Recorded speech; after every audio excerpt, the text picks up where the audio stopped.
Hi, this is Scott Wilkinson, host of Home Theater Geeks.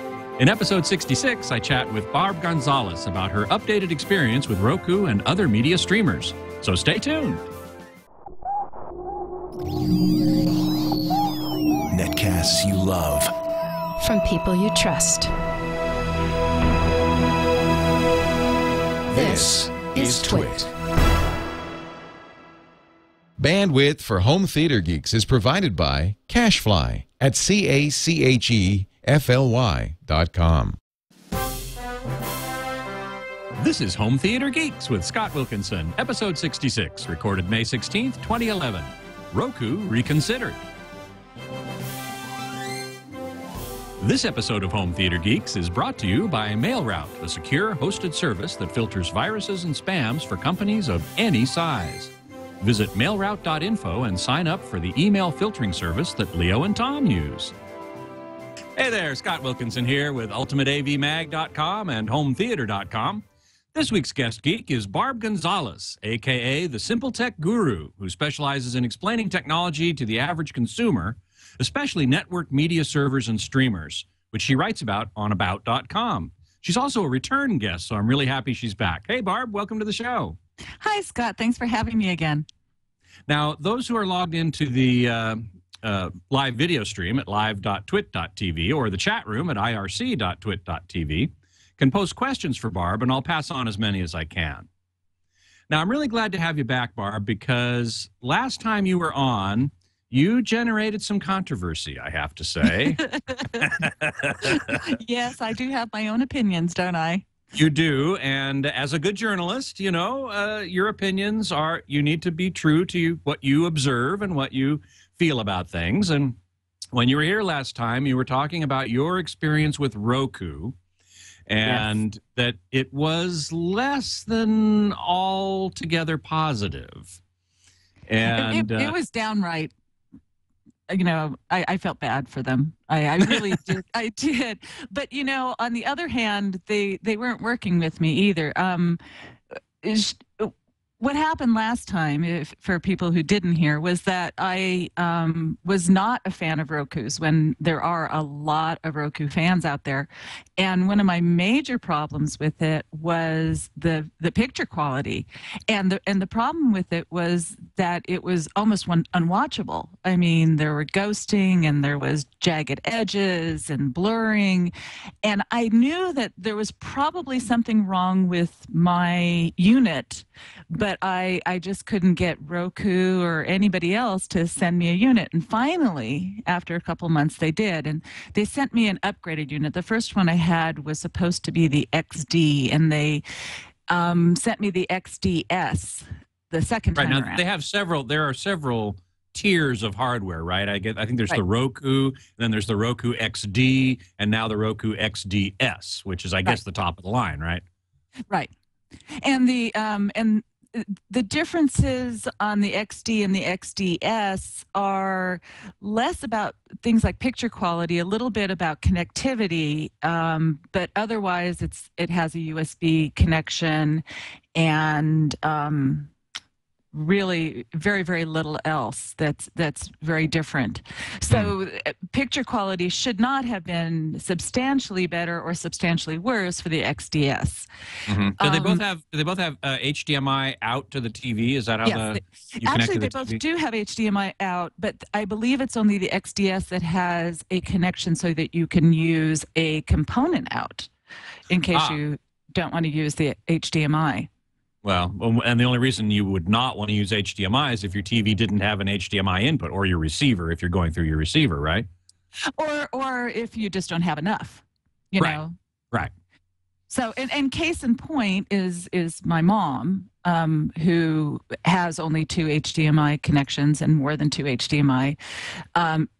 She's got a Blu-ray player and a set-top box from her cable company, and that's it, you know. So now, instead of getting some kind of switch or anything, it's just easier for her to hook up with a component video, which makes me, maybe somebody's going to think I'm eating crow, or maybe I'm being hypocritical, but I actually, when my mother said, what box should she buy, I recommended that she buy a Roku.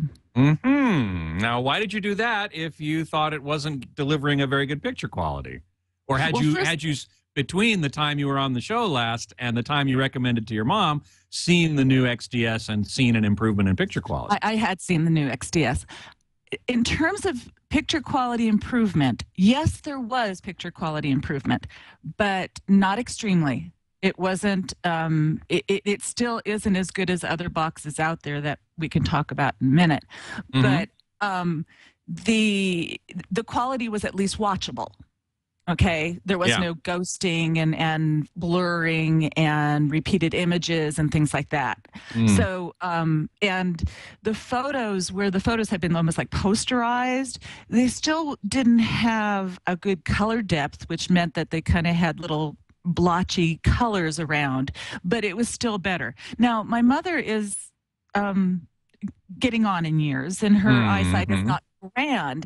So, we're not talking about a video file here. So, she sits back and it'll be good enough quality. So it would be maybe standard definition-ish quality. But the thing about the Roku that I do want to sing its praises about is in terms of being a media streamer. Now, the difference between a media streamer and a network media player is that a media streamer is really about taking online content and streaming it to the player more than file sharing. As it comes into your home through your internet connection. Right, online stuff. Things like Netflix and Vudu and Hulu and Amazon.com, Amazon On Demand, all those kind of things. So one thing about Roku, it's very easy to set up, so my mom can set it up. It's got hundreds, I think, of apps at this point. It just keeps adding more and more and more apps.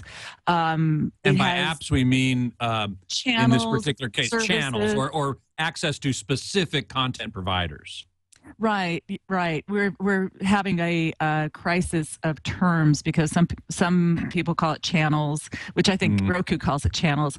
Somebody like Samsung or Google TV will call it apps. But they're all the same thing. Basically, it's the Netflix, the Pandora, the Vudu, all that kind of stuff. I don't believe that Roku has Vudu, but they do have these other Amazon On Demand. And they also have some of the better versions, things like Crackle TV. Crackle TV is they have full-length movies and TV shows, mostly from Sony. Actually, many of them go back to the days when I used to work on them at Sony. That's right. You used to be a TV producer, as I recall. Well, I worked for the studio, and it when I looked at Crackle TV, it looked like a list of my credits, things like Flatliners and Postcards from the Edge and all kinds of stuff. But anyway, be that as it may, Crackle TV is free. But you do watch and it's not, you get commercials, but it's uncut. But there are many different devices that have Crackle TV, but only have sort of the older version without the full-length features and TV shows. So that's what I'm saying about Roku, is not only do they have these channels or these connections to the different online sources, but that they have the best version of it too. So I'm amazed, actually, to just interrupt for a second, that that there are different versions of a given program or a different provider, that they'll provide one stream to one box and a different stream to a different box. Is that really true? It is absolutely true. A case in point is that Vudu has 3D content, but if your box isn't capable of sending that 3D content, you won't even see that it's available. Well, 3D makes some sense to me because that's a sort of a different technology. You have to have a TV that deals with it. You have to have a signal path that is able to deal with it.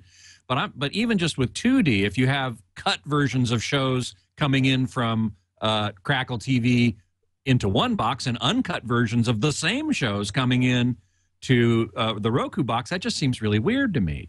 If think about it, it's not actually so weird. The reason it's not so weird is that just like the firmware on a device, where you get new versions and new versions and new versions, each of these apps or these ways of connecting to these online sites will also have versions. Netflix has, I think, 3 different versions. The first one where you can only get to your instant queue, where you can view what you've already put in there. The second one is now you can add stuff, look through a bunch of the new movies and add stuff to it. And the third one just gives you complete control. And so there's these 3 different versions, and depending on where that network device is in terms of the versions, depends on which one that they're getting. Like Netflix is rolled out over such a long period of time that most devices now allow you to choose and remove and work on your instant queue right from the app rather than having to do it online. But here's another case in point, and I know I'm kind of going all over the place, is that is Sony. The Sony Bravia TVs, the smart TVs, the new Sony media player, the Sony Blu-ray players. We actually bought one for my mom, and she returned it because of the Netflix interface. And it was different than the Netflix interface from Roku, for example? From any of them. Oh. From any of them. It's really got something bizarre going on where if anybody's ever streamed from Netflix and they wanted to fast forward, they get those little boxes of the different scenes that are coming up, and you kind of just go to the still of the scene you want to go to, sort of like chapter selection on a DVD or Blu-ray. Exactly, but it's it's like every few seconds there's a still from every few seconds, and you just go and you look for that picture, and then you click on it, and then you'll go to that scene. Other apps will have it where when you fast forward, it's just like fast forwarding in a video where it's all the action goes fairly fast, but you see what's going on. On the Sonys, there's nothing. There's no of these little still pictures, and and you don't get to see what you're fast forwarding to. It just blanks. The screen just blanks out. Well, it just stays where it's at. It stays in it freezes. In other words, it freezes, and then you have to go to a time. So if you know that the action you want to go to is at 2 minutes 54 seconds or 20 minutes and 32 seconds, then you can go straight to it. But somebody like my mom, who likes to fast forward through bloody scenes or chase scenes and stuff like that, she won't be able to see what's going on the screen. So how is she going to know where to go to? And I talked to Sony. They said, that we have a different app than anybody else, and they didn't have any other explanation. So yes, there's different apps for the different devices, even though it's the same app. It's a different version. That's incredible. So I wouldn't then call it a channel. I was tempted to say, we should call it a channel because it's a source of content like ABC or NBC or a channel on TV, but it's really not. The app determines the interface and what you see when you use the content, and it may in fact be different content. Absolutely, yeah. Yeah, so okay, well then maybe I'm changing my mind about it. Maybe they should be called apps. Although that is kind of confusing because it's, an app is also, an application, a program that does something. Well, which these are too, I suppose. Yeah. Now is Roku does it deliver high def at all or is it strictly? It's supposed to be. It's supposed to be 1080p.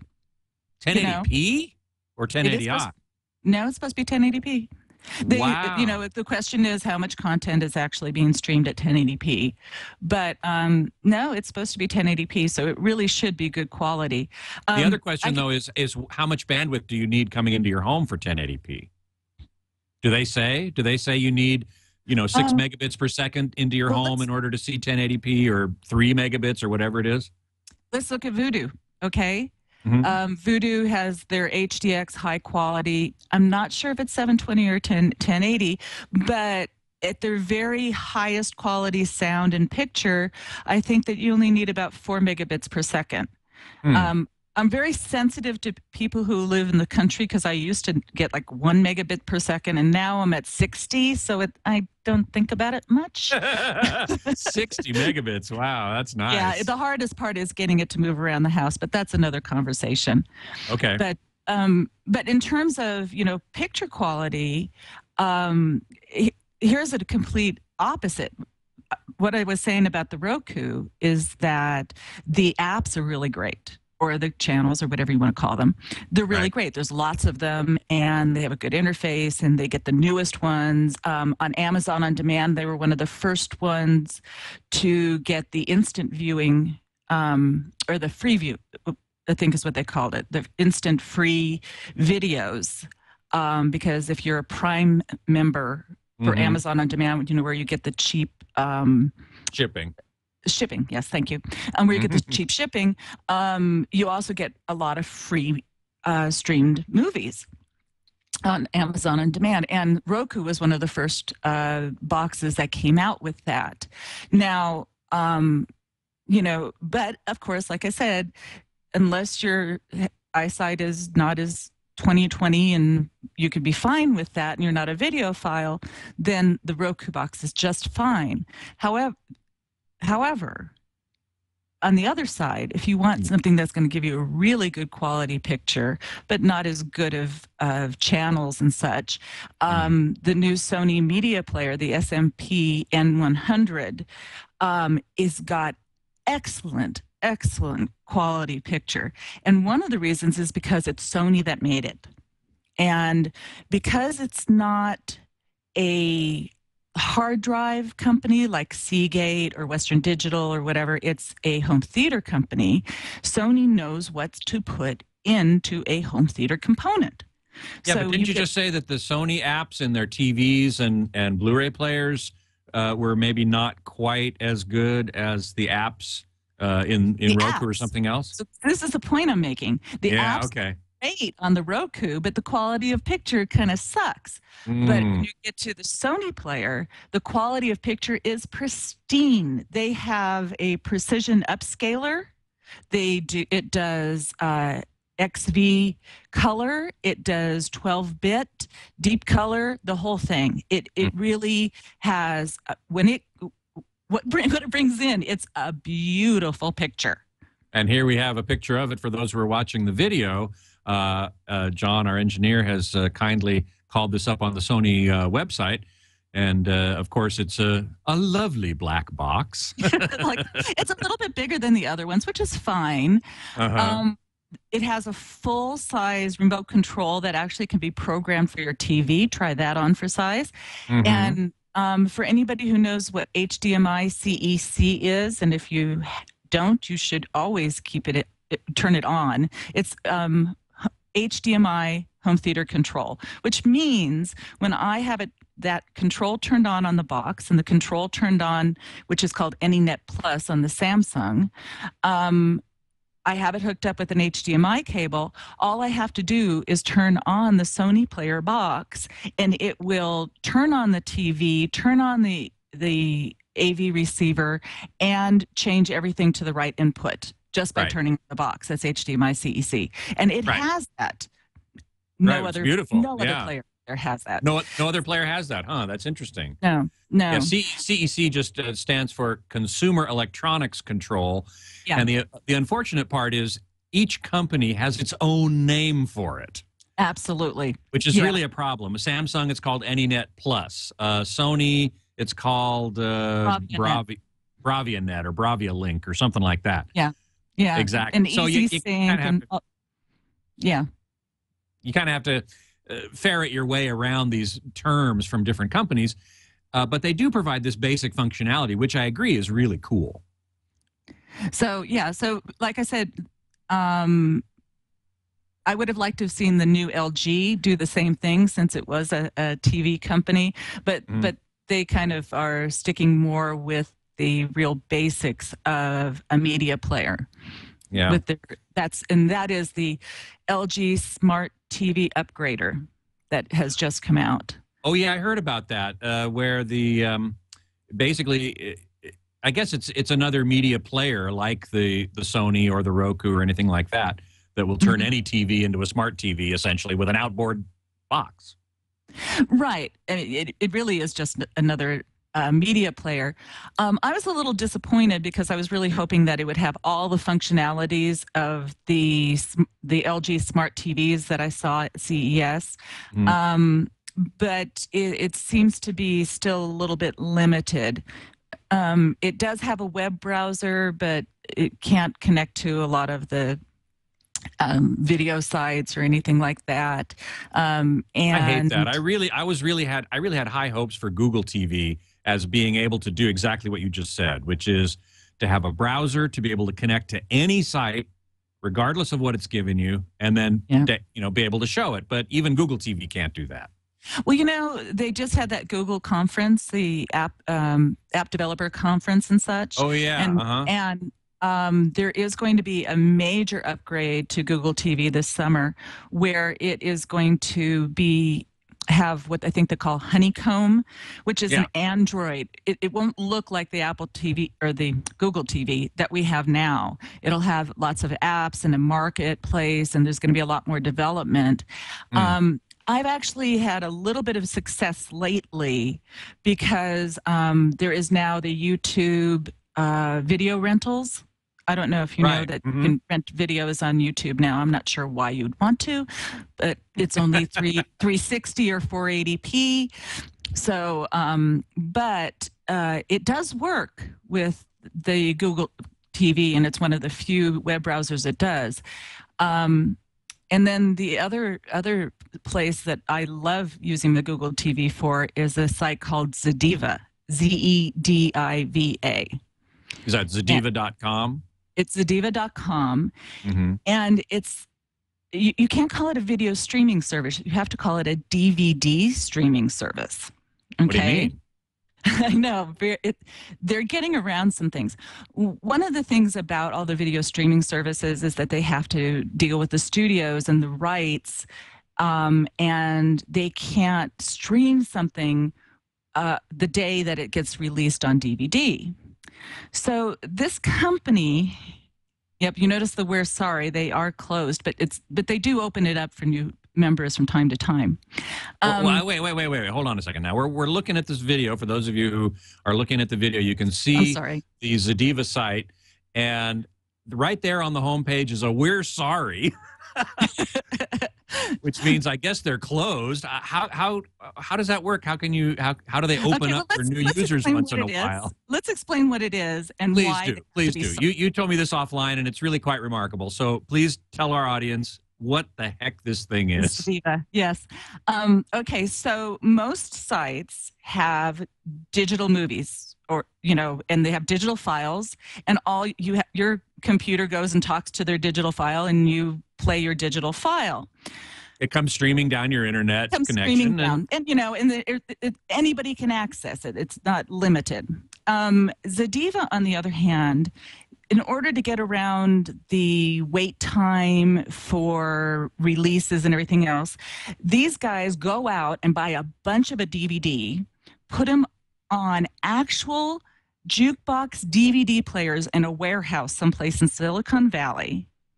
And when you go and decide that you want to rent a movie, one DVD player is actually playing in that warehouse and streaming it to you. What? It's so crazy. There's an actual DVD player there. So it's like you're remotely controlling a DVD player that's in some warehouse. Wow. So it's a very different experience because you get to see all these, you get to see all this fast forwarding through the DVD, and you see little things come popping up and everything else. It's a very strange. You mean when you fast forward through the movie, it's actually physically fast forwarding through the DVD? It is. Oh, yes, most definitely. That's incredible. But when the movie starts, when you hit play, there's even a little note that says it's getting ready, basically. And so then you'll see some of the previews, and it'll fast forward through the previews, and you'll see the play screen come up, and then finally it'll settle in and it'll play. Now, okay. And the reason for doing this, just pardon me for interrupting, but the No, that's the okay. reason for doing this is to get around the limitation, the release window limitation that is imposed on streaming digital files from a server. Yeah. Is that correct? Have I got that right? Yeah. Yeah, I mean, if you're streaming digital files, you have to get the rights to stream that. Whereas if you're somebody who's just playing a DVD and somebody's watching your DVD player, it's one DVD per person. So it kind of gets around it. But we'll kind of get into that in a second. See, the idea that they have is that this is a virtual video store. It's like walking into your video store, looking at the shelves, deciding what you want to rent, and renting it. It's just that it's being streamed to your house remotely, right? Yeah, right. This is very weird. So the thing is that when you go to Zadiva, once, I was lucky to get in on it before anybody heard about it. And again, that's why you have the wait list, right? Because there's only so many DVD players that can be playing at the same time for the members. So they have to wait until they get a certain amount of members, and then they buy more DVD players. Oh, so is that why they're closed right now? Is it they're waiting for more members? I guess more members, more money, however it works that way, so that they can get more physical media to make sure that there's DVDs ready for everybody. See, the thing is that, okay, so you walk in, imagine, thousands of people walking into this video store. Yeah. You'll look at only new movies. It's like 100 of the newest movies. And it'll either say rent now, if it's available, meaning it's on the shelf, or it'll say rent it out, as if somebody had actually taken it off the shelf and left the store with it. So, so you only can get the ones that are actually physically ready for you. So you can imagine that if you have too many people, then there's nothing available, right? Right. So I seem to find that there's always some time of day that I can rent something out. But you hit rent now. It's $1 per rental if you get 10 rentals. And each rental is available to you to re-rent and re-watch for 14 days. Okay. And during that time, no one else can rent it? It's like you have the physical disc in your house for 14 days? No, actually, it's not. They give you a 4-hour period in which to watch the movie. So you can, as you're watching it, let's say you need to pause it. You can pause it for up to an hour. If you let it pause for more than an hour, it will automatically put it back on the shelf, and you'll have to go back and re-rent it when it's available. Otherwise, you have a 4-hour period within which to watch it. If you don't finish it within the 4 hours, again, it goes back on the shelf. So and there's more than one copy too. I mean, yeah, exactly. And the thing is that they don't get, like, from what I hear, they actually go into stores and actually go and buy the videos at retail prices. Oh my God. And of course, the MPAA, the Motion Picture Association of America, is suing them. And I was going to say that we've got some comments in the chat room about legal issues. There have got to be legal issues here. Right. Of course, they're already suing them. And when I originally talked to the head of Zadiva, he said that one of their first people they put on board was somebody who was an expert in online rights and streaming, a lawyer. So, they were like prepared. An intellectual property lawyer. Exactly. Well, I guess specific to streaming movies. And so the cases are, just to kind of go over it real quickly, there are 2 case scenarios that are being cited. One is when a hotel had a DVD player behind the counter and allowed all the different TVs in all the different rooms to be able to watch the DVD that was playing behind the counter. Right. That was ruled to be broadcast because it was one DVD player and lots of people watching. It was an exhibition. One to many, right. One to many. Whereas a lot of people, you go into a small hotel or an inn, there'll be DVD players in every room, and you can go downstairs and grab a DVD and be able to watch it in your room. And that was ruled to not be exhibition because it was one DVD to one person. Mm-hmm. And that is the case scenario that they're trying to piggyback on, to say this is only one person. This is just like that. It's just that the DVD player is not in their living room. So it's the same as coming into a video store and renting it from a video store. Well, what happens will remain to be seen. If you, I just suggest anybody, it's pretty good quality picture. It's not HD, but it, because it's a DVD, but it's a pretty good quality picture. It's a great experience. It's very cheap. You get it for a long time, and you get the brand new movies right away. So as soon as those movies come out on, so they don't, as soon as those movies come out on DVD, these guys go out and they actually buy a bunch of copies and make them available. Right. So usually by the end of the day, they'll all be there. So, and you can't get that by streaming. No, sometimes on some movies you can get them, but it'll only be a standard definition, which is what this is too. So they're not doing Blu-ray yet. That was my other question. No, and I don't think that they said that there was any intention of doing Blu-ray because the price and all the other conveniences just isn't good for their business model. Isn't that? Ricardo Shinsky in the chat room says, "What's a video store?"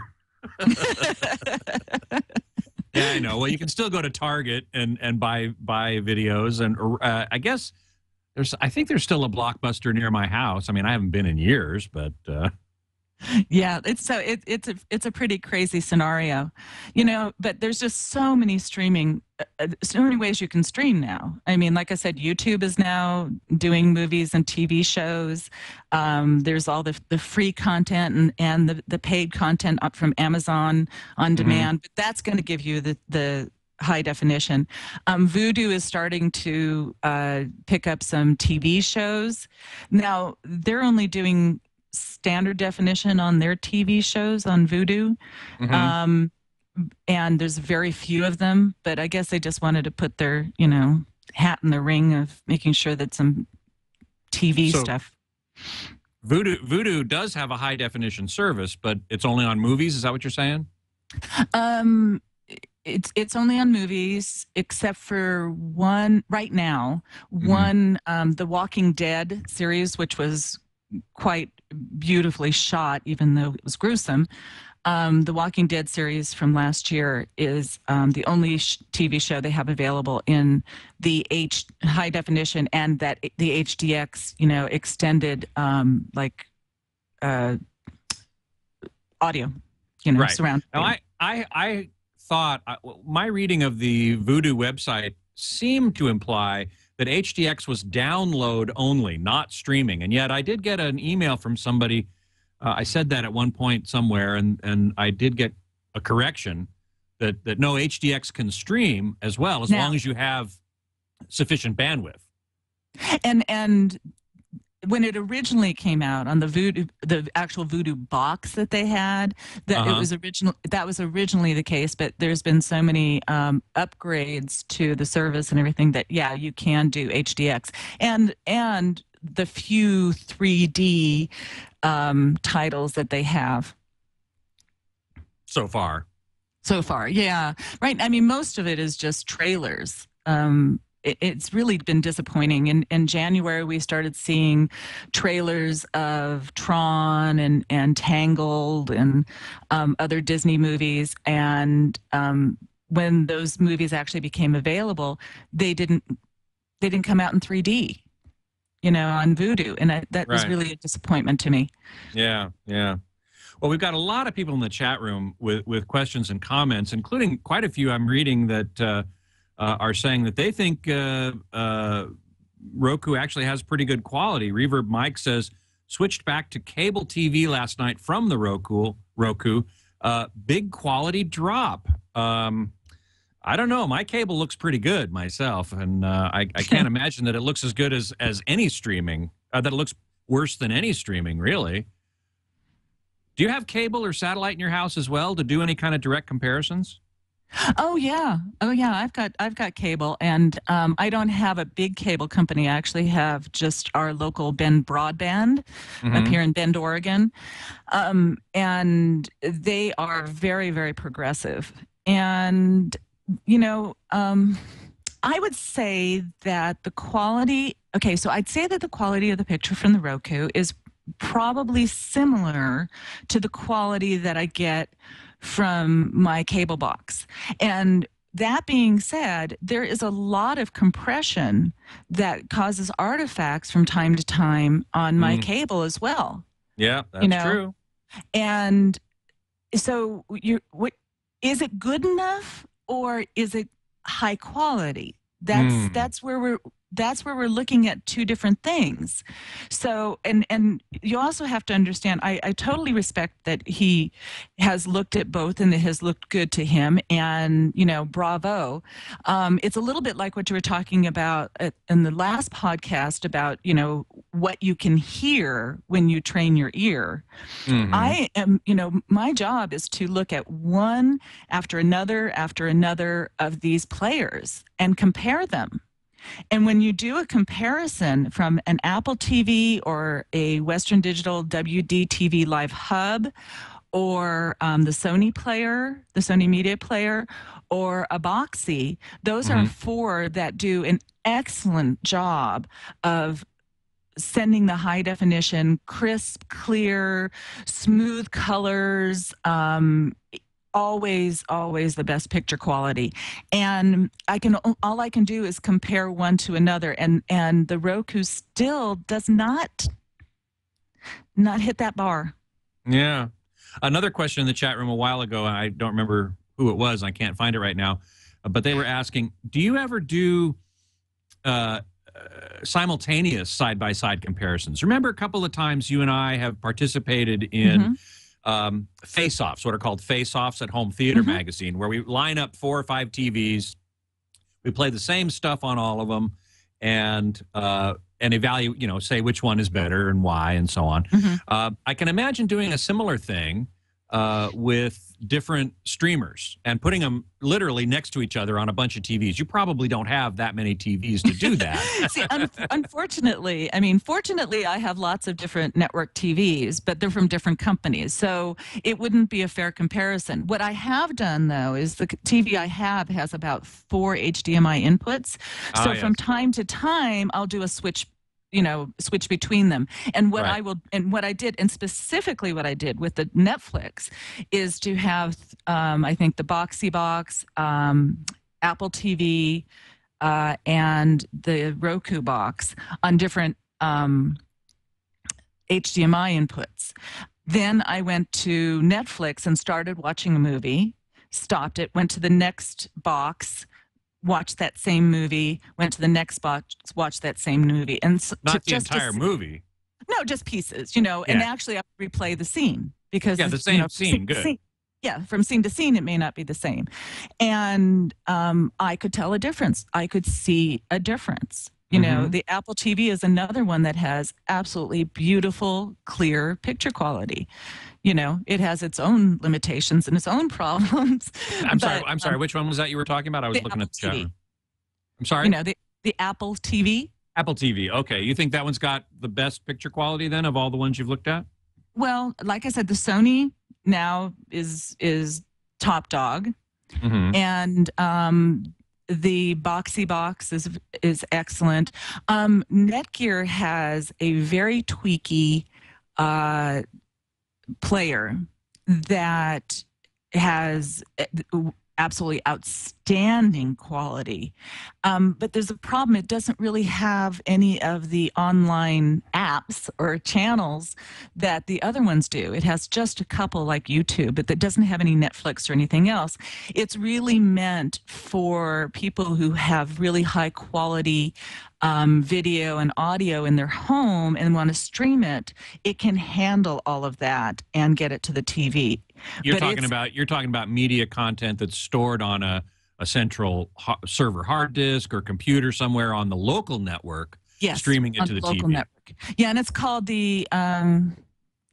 Neo TV. I think it's NT 550 or NTV 550, something like that. It's by Netgear, and but it is very tweaky. Like I said, it is for those people who are audiophiles, videophiles, and want a like under $200 streaming device that can handle a huge amount of file formats, just about anything you can send to it, including 3D file formats and the MKV formats. I think it's called Petrovska, or somebody will correct me at some point, but it's something, it's a very, it's a format that is able to handle everything that goes onto a Blu-ray and with the least amount of compression.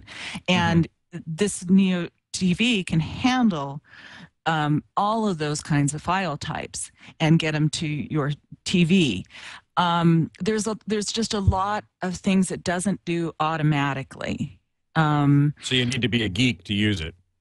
Yeah, it's a little on the geeky side. And you know, it's the interfaces aren't real friendly. They it looks more like files, and there's all kinds of funny extension names and things. So yeah, I recommend it if you like to really customize your own experience, but not for the average user. Not for the faint of heart. Well, that's right. I got a lot of things more to talk about here, and a lot of things in the chat room to bring up. But before I do, I'd like to take a moment to thank our sponsor for this show, mailroute.info. Businesses of every size use MailRoute. 1 user, 50,000 users, it doesn't matter. MailRoute will protect you from spam and viruses, simplify your life, and make your email usable again. It's a secure hosted service that filters viruses and spam for companies of any size. Whether you're a single user or a company with tens of thousands of employees, MailRoute can eliminate those viruses and spam, reduce the load on your email server, lower your costs, and make your email usable again. Typical MailRoute customers see a 95% reduction in their inbound email volume with virtually no false positives. Hey, Leo Laporte loves MailRoute. He's been using the service with his domains for more than 6 years. Tom Merritt started using MailRoute, and he can now use email domains he had given up on as hopeless.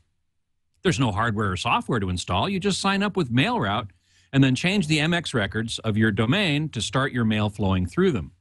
And then they do all the work for you. Visit mailroute.info to sign up, and as a Twit listener, you'll receive a 10% discount for the life of your account.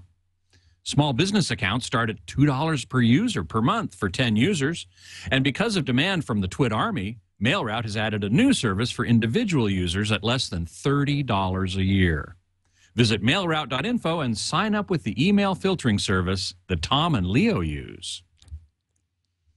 So getting back to Barb, I want to say that we've gotten a lot of comments in the chat room. A lot of people are defending Roku picture quality. They're saying they think it looks pretty good, and Darth Emma is one of them. One of our favorite long-term chat room denizens. And let's see. Oh, Magpie had a question. Here it is. Which back on HDMI CEC. I wanted to make sure that we covered this.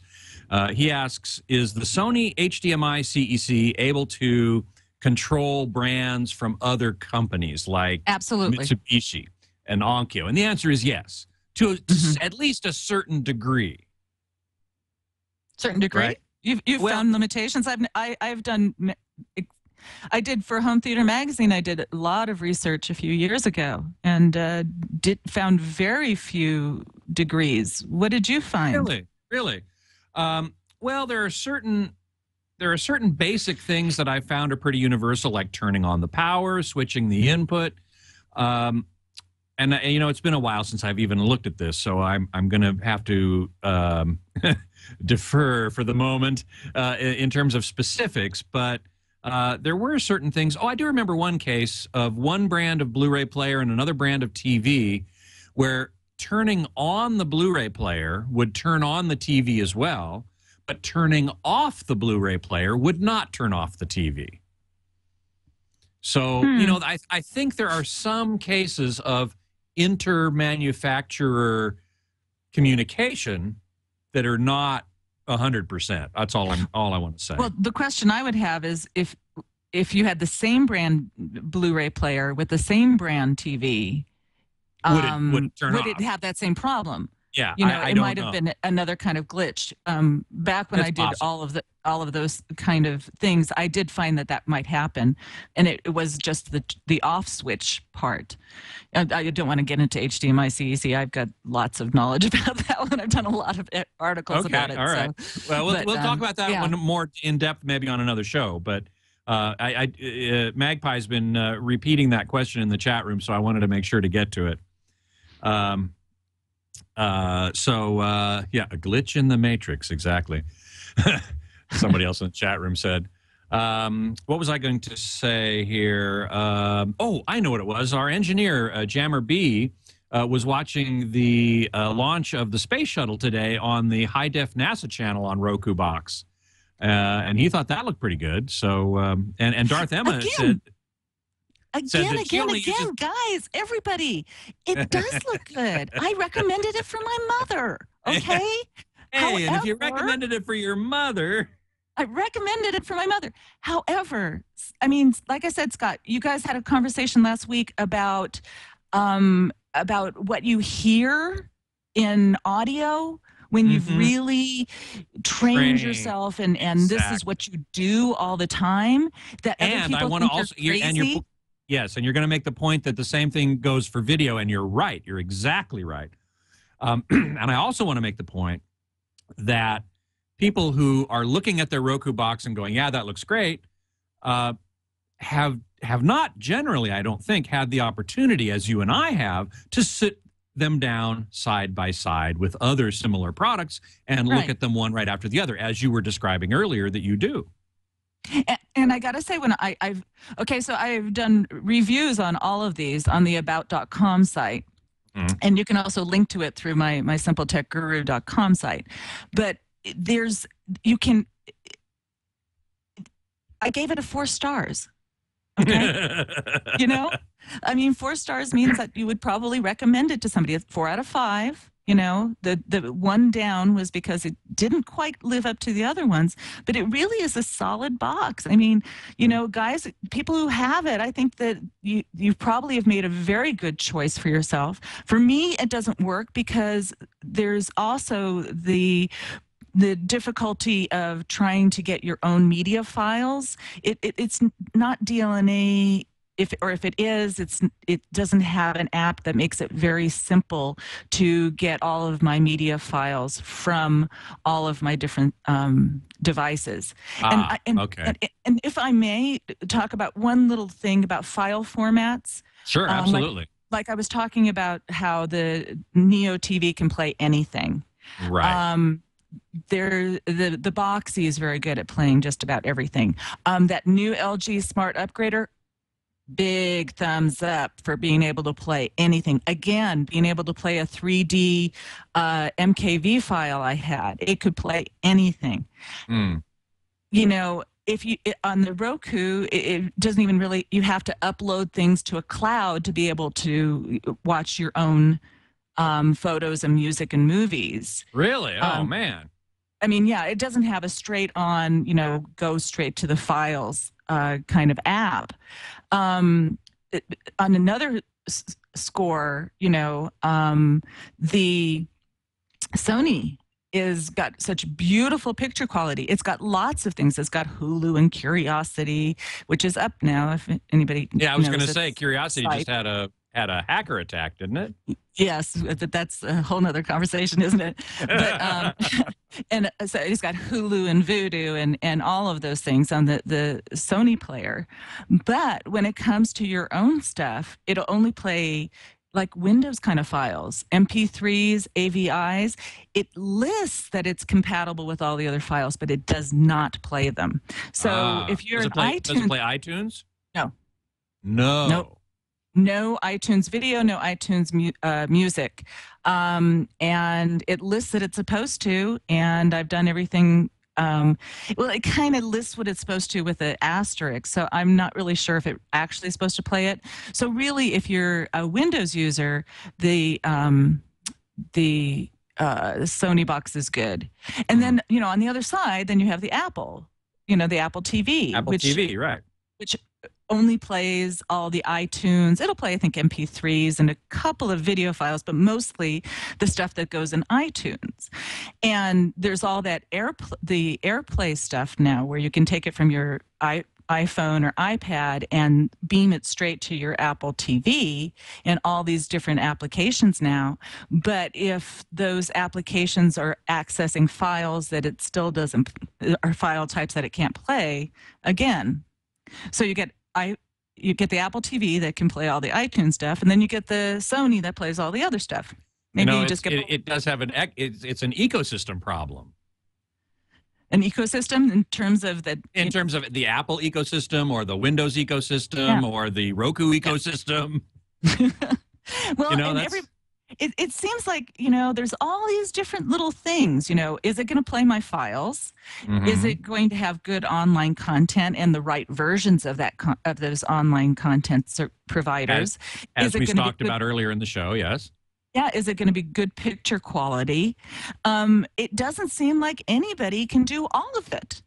Everybody's got a little piece of it. Mm-hmm. And this is what's so frustrating to me about streaming media to begin with, is that nobody has everything. Everybody has a piece of it, but they're all scattered around in these different products. And I really had high hopes for Google TV to be the thing that brought it all together. Well, we'll talk later on in the summer when it comes out again, and we'll talk about what they finally have done with it. Yes, I look forward to that very much. There was something here in the chat room I wanted to make sure we got here. Have you tested the Extreme media player, XTREME? I think it's a satellite-based download system. I'm not 100% sure of that, but you haven't looked at that one yet? I haven't. I'll have to look that up. Yeah, I've seen it. I have a handful of ones that are sitting on my shelf, and I keep getting news and other things that is pulling my attention. I've got the Orb, I've got the Serago, and a few other ones that I've got to get to. Steve C. asks, I couldn't get my Boxy to work to play any video, so I guess Roku wouldn't work here either. I don't know. It depends on, I guess, if you have poor bandwidth where you are. I can't imagine there's that much difference between Roku and Boxy in terms of just raw ability to get stuff into it from your internet connection, right? Well, okay, mostly not. And firstly, you'd have to have a really slow connection not to be able to get anything.